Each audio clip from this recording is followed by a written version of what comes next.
Hey, what is going on, guys? Today in this video, we're going to be talking about the Kallos series from JTR. As you can see, I'm in my dedicated theater room.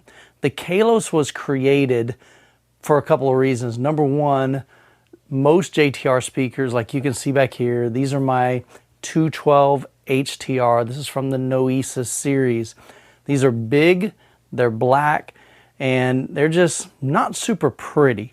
And so when we were talking with Jeff, we asked him if he could design a set of speakers, a new series that was living room friendly. A lot of you guys tell me all the time, Michael, I wish I had a dedicated theater room. I've got a living room, I've got a bedroom set up, maybe you got a garage set up, maybe you got a bonus room, but maybe it's just not a dedicated space. It might be a multi-purpose room, and you want something that's not just going to be a big black box like this. That's why Kallos was created. And so Jeff did an amazing job with this series. We still get huge output. These are about 123 decibels in output, which is very similar to, I believe, the 210 HTs. So that's like the two-way driver or two-way big cabinet, dual 12-inch drivers. And so tons of output, but you got a really, really small cabinet. These are about 4.5 inches deep. And so this series, as you can see, I just wanted to bring it into my theater room. Number one, in this video, we just want to show you the differences in size, in scale. So for reference, these are the Noesis 212 HTR. So we've got dual 12-inch drivers, a big, massive horn. Compare that to over here, let's start over here, we've got the 465s. So the Kallos 465s, they're called 465s because they have four 6.5-inch drivers. So we've got basically the mid-range drivers here, and then these are passive radiators. So these don't have a magnet in them. They're not connected to any power. These move because these move. And then we've got a dedicated tweeter in the middle. This is a two-way design versus something like this is a three-way design. The reason why this is a three-way design is we've got actually two speakers in this horn. We have a tweeter and a mid-range, and then you have the woofers here. So that's three separate frequencies that this is playing.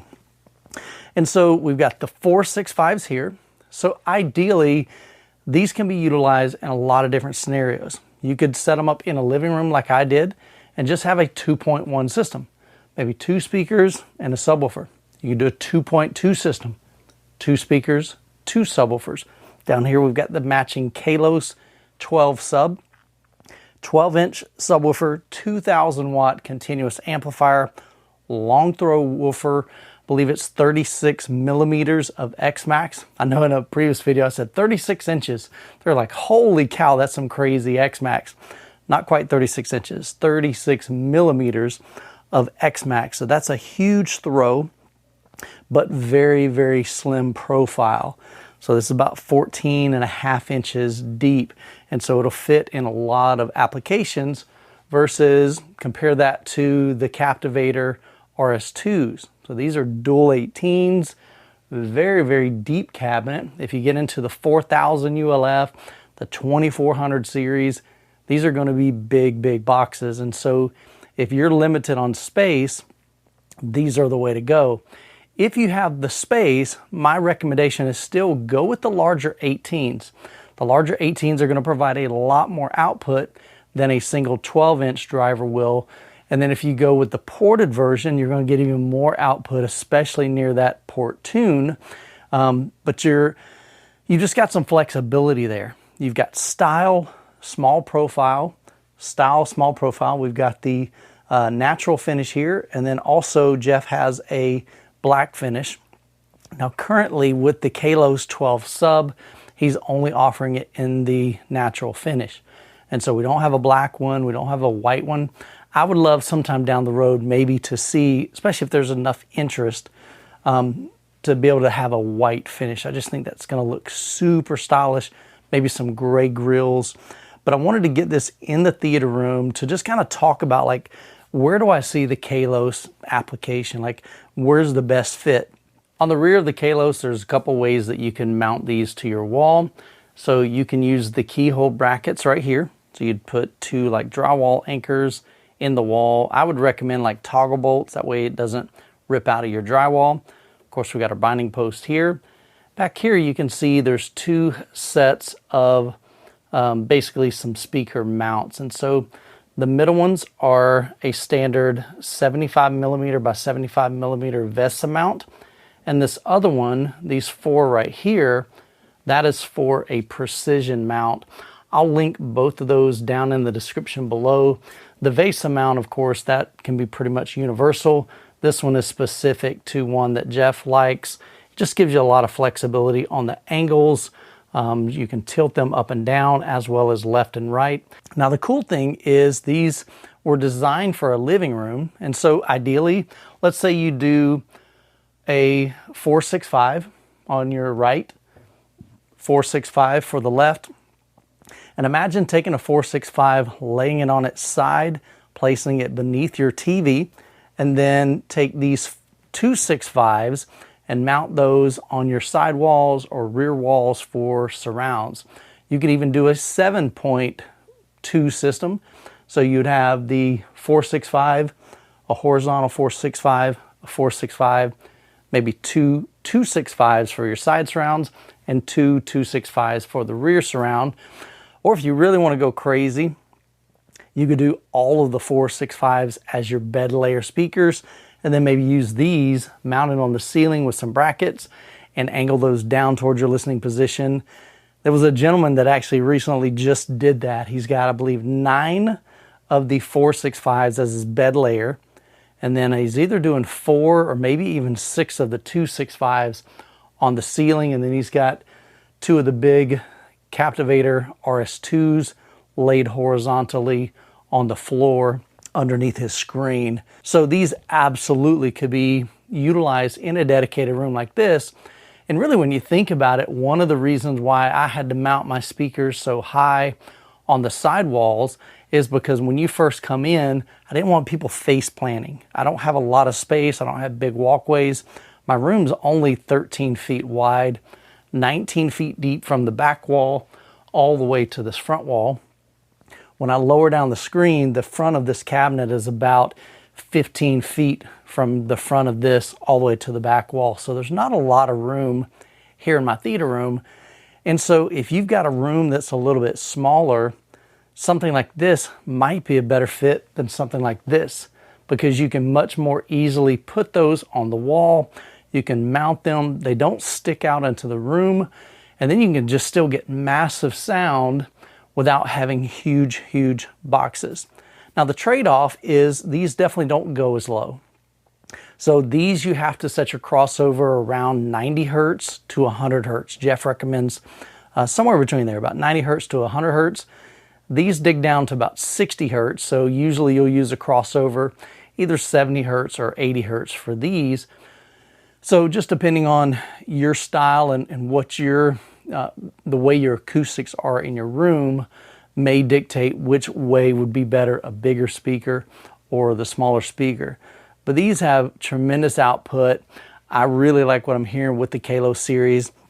Again, if you've got a big room, these you're either going to have to get quite a few of them, like 4 of them, put 4 in a corner, or maybe go up to the RS1, which is a single, it's hard to see over here.